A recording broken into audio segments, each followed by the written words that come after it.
What's going on? Welcome to today's video. Today I have a couple recipes for you guys. Starting things off with a fall classic pumpkin bread. We have our pumpkin puree right here. I'll go ahead and start by just reading off all the ingredients so you guys have those. We're gonna use 150 grams of pumpkin puree. This is just pure pumpkin.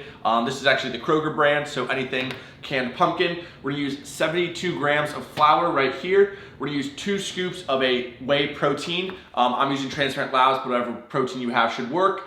We're gonna use 100 milliliters of almond milk right here. We're gonna need 2 teaspoons of vanilla extract, and then we're gonna add some pumpkin spice and cinnamon. These will be probably about, my guess is 1 to 2 teaspoons each. I personally just like to use a few dashes, nothing too crazy. And then also 1 teaspoon of baking powder right there. And then we need a little bit of sweetness in there. So we have this stevia right here. This is just a 0-calorie sweetener. We're using 20 to 25 grams of this. Honestly, depends how sweet you want it. You could probably even bump it up to 30 or bring it down to 15. I personally like 20 as a good even number. So yeah, we pretty much need to take all the ingredients, combine them well into this mixing bowl right here. Oh, I also do have my scale to measure things out in grams just because we want to be very accurate when we bake. And then we'll go ahead and put everything, what is this called? Bread bowl? No. Bread pan? Put everything in a bread pan, and then go ahead and bake it. First thing we're gonna do, preheat the oven at 350 and then put all of our ingredients together.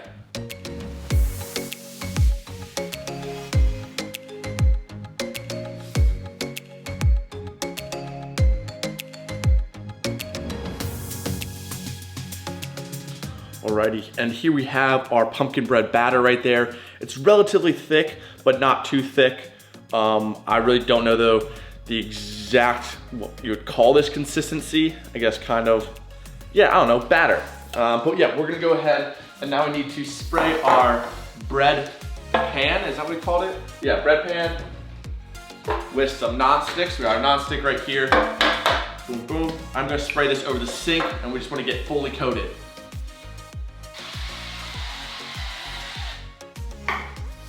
All right, now we have that sprayed. We'll go ahead and pour our pumpkin bread batter into our bowl.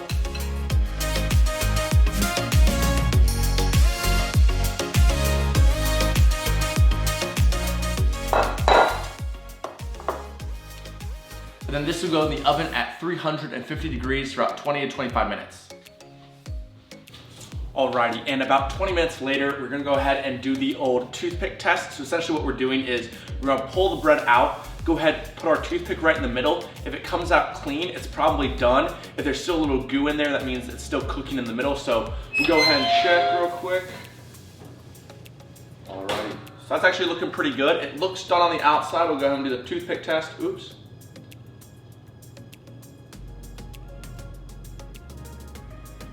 Okay, that actually looks pretty clean. So we'll actually go ahead and take that out, turn our oven off. Boom, so this was about 20 minutes. I will say that this is a bigger bread pan or loaf pan, whatever you wanna call it. I believe this is 10 inches where most I think are like 8.5 or 9. So with this being a little bit bigger of a pan, it's spread out more and cooks a little bit faster. So if you have a smaller loaf, it might take a little bit longer to cook. It might rise a little bit more, but this is what we have right here. We'll go ahead, we're gonna let that cool now for probably about 20 minutes. It should plop right out of the pan once it's done cooling if you use enough non-stick spray. But yeah, we're gonna let that cool off. Now go ahead and read over the macros for you guys and go ahead and give it a taste test.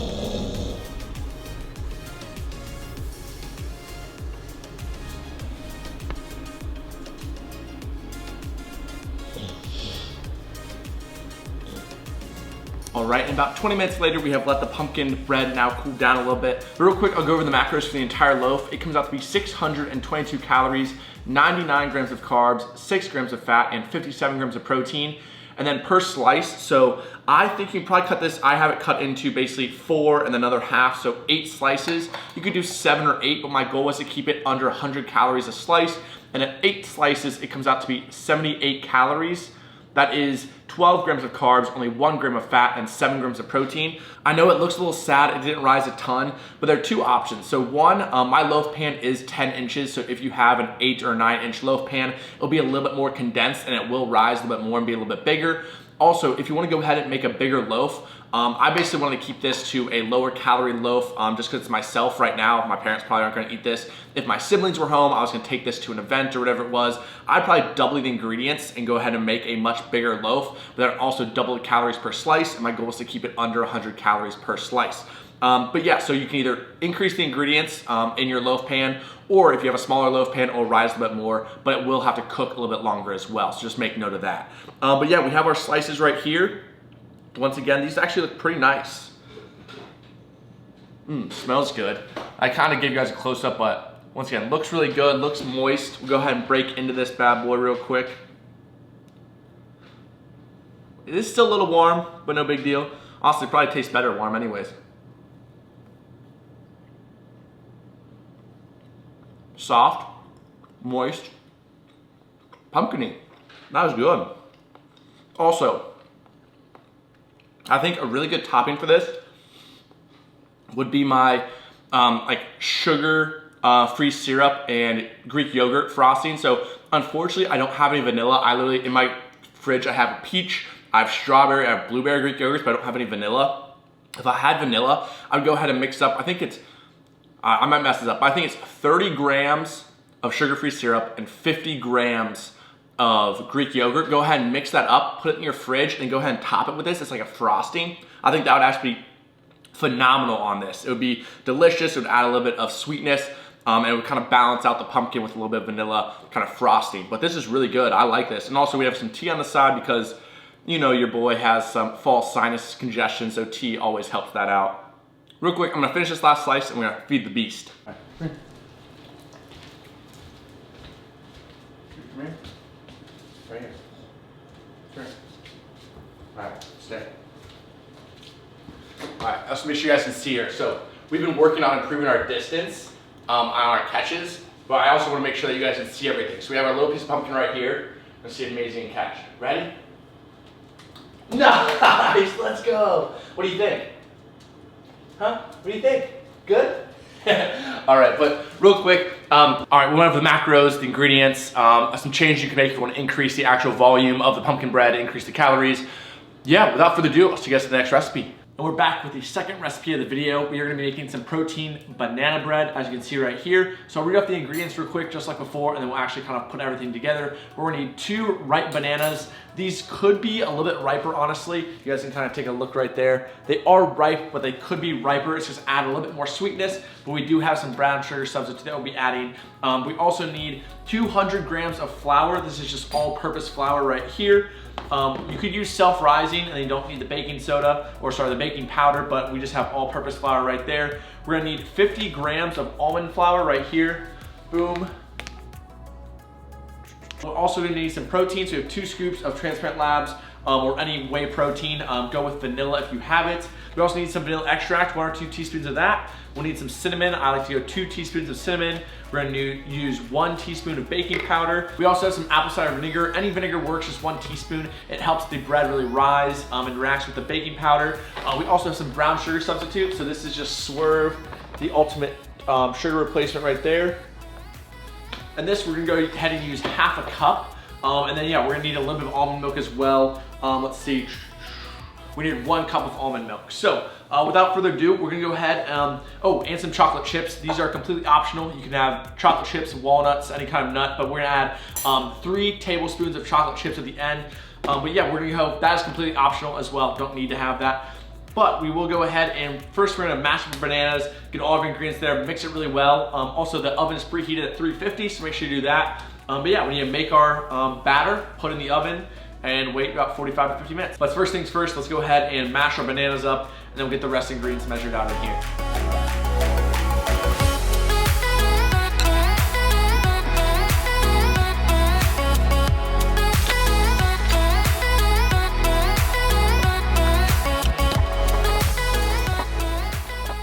There we have our batter. You really want to mix it up as well as you can to get all the clumps out. The clumps are probably a combination of either the banana, the flour, or the protein powder. So you really want to mix that up well. It will be still a little bit clumpy. You want to try your best to get all the clumps out by hand. If you do have a standing mixer, like a hand mixer, like one of those power ones, you go and like creates that cool little vortex effect. Go ahead and use that. That'll probably help speed up the process. But now we're gonna go ahead and fold our chocolate chips in. We're gonna go, like I mentioned earlier, 3 tablespoons. We're actually gonna go 4 tablespoons, which comes out to be 70 grams of chocolate chips. Here we have our baking pan. This is 10 inches. I think most baking pans are actually 9. We're just gonna reuse the same one from the protein pumpkin bread. We'll go ahead and spray this. I'm gonna do it over the sink so I don't make a mess, but spray it with some nonstick spray. All right, now we have that sprayed down. Once again, our oven is now preheated at 350 degrees. So we're gonna go ahead and put our batter into our pan. Also, I wish they made handles on these things because like they're really hard to pour out. If there's a handle, make it so much easier.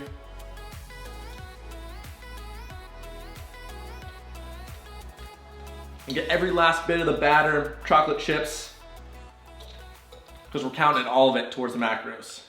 And let's go oven at 350 degrees for about 45 to 50 minutes. You will have to check, probably do the toothpick test. Also, depending on the size of your pan, that could also change the amount of time you need. But go ahead, make sure it's cooked all the way through. And yeah, we'll go ahead and throw that in. Alrighty, ladies and gentlemen, and about 45 minutes later, we have our banana bread right here. We did add a few chocolate chips on top just to give it that look, but this looks absolutely delicious. It is nice and golden brown on the outside. We did the toothpick test and it checked out. Before I drop this thing, we're gonna go ahead and let this cool for probably about 35 to 40 minutes, just over here. Boom, right there. So we'll let that cool down for a little while. When it's done, it should pop out if you use enough olive oil spray or some sort of cooking spray. So we'll let that cool down for a little bit, and I'll be back with the taste test. Alrighty, about 30 minutes later, we have our loaf, and hopefully it comes out in one piece and doesn't stick at all. Oh, this thing might be too big for the plate, honestly. All right, well, whatever, screw it. Here we go. Oh, boom. Maisie started wagging her tail. Yeah, all right, there we go. There's our loaf. I'm definitely gonna cut it in half real quick and then throw half of it back so we kind of see, get a better view of it. Awesome, looks delicious. Boom, throw that back in there. And then as far as, oh, we need to do macros, and then, like I said, I'm probably gonna do 8 slices, so let's see, let's just cut a quarter of this. That looks like about a quarter. And go for a quick taste test. I think I said this is in the oven for a little over 45 minutes, and it is, yeah, pretty much cooked all the way through. Maybe could have gone a little bit longer in the oven, but overall, definitely, yeah, pretty much all the way done. We'll go over the macros real quick for the entire thing, and then specifically the just like one slice as well. So for the entire thing, it comes up to 1,694 calories, 339 grams of carbs, 39 grams of fat, and 85 grams of protein. And then we go ahead and take it into 8 slices. It is 212 calories a slice, 42 grams of carbs, 5 grams of fat, and 11 grams of protein. This is definitely a little bit more calorie dense than the pumpkin bread I made, but the goal of that pumpkin bread was to be under 100 calories. This was to make something where it has a little bit of protein in it, a little bit more than a typical banana bread, but still tastes very, very good and very similar. So we'll take a quick bite out of this. I mean, this just looks absolutely delicious. Smells so good too. Still warm, moist. You guys get a close up of this. Come on, focus. There we go. Boom, we have the chocolate melt. Oh, it actually tastes so dang good. And I would give Maisie some, but unfortunately there's chocolate in here, so she does not get any. I'm sorry, Maisie. I know you're gonna be very patient and wait. I don't taste any difference. I should know this, I haven't had banana bread in a while, but I don't taste any protein, I don't taste any kind of flavoring change, anything like that. I mean, to get 11 grams of protein without even realizing it, and you get some really delicious pumpkin bread. I will say, I don't like to pat myself on the back, but this is some pretty damn good banana bread. All right, well, I'll end the video here. This is probably gonna be my pre-workout snack for the next couple days. Definitely has plenty of carbs, a little bit of protein, all that good stuff. So yeah, pretty much my pre-workout for the next couple days is right here. Absolutely fantastic. But yeah, I'll end the video here. Thank you guys so much for tuning in. Yeah, if you guys have any other ideas as far as recipes you want me to make, go ahead and leave them down in the description below. But we want to keep this one simple. 2 protein bread recipes pretty much, pumpkin, banana. And yeah, make sure to like, comment, subscribe if you haven't already. See you guys next time. Peace.